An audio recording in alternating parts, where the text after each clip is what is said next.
Let me pose this as a pro-con, all right? Tannen, you're in favor of partnership, strategic alliance? Yes. Kevin, you're going to tell us all the problems with that. Oh, so I agree. You can't do everything on your own. The question, though, as I heard it, was partners. Should I get a partner? What are the pitfalls? And there are challenges with bringing in partners. Unfortunately, much like we only have a few attorneys in the room, so I think I'm safe saying this. When you get a contract, there are really only 2 days you actually care what's in that contract. The day you sign it and the day you want to get out of it. Yep. Partnerships are a lot the same way. You really only care about your partners and how you put things together the day you get into a partnership and the day you want to get out of bed.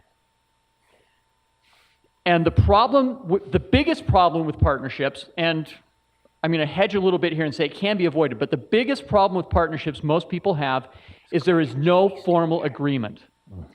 How much do you own? How much do I own? What are you going to do? What's my job? What happens if?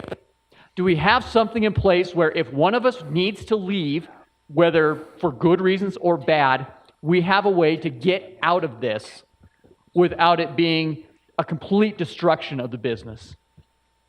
And that happens way too often with partnerships.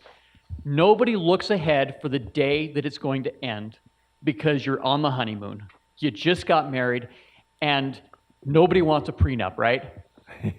And it's with your partners.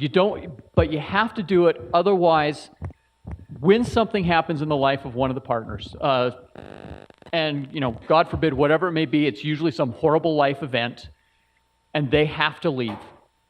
The partner who's left usually does not have cash on hand to buy them out. Nobody knows what the business is worth at that point. And so the only people who end up getting anything out of this are the attorneys who figure out what the one partner's owed and what the other partner has to get them, and you have no way to pay it until a 20-year loan is done. So I think that's the biggest problem with partnerships is no one goes into it with the right structure and with an understanding that it will end at some point.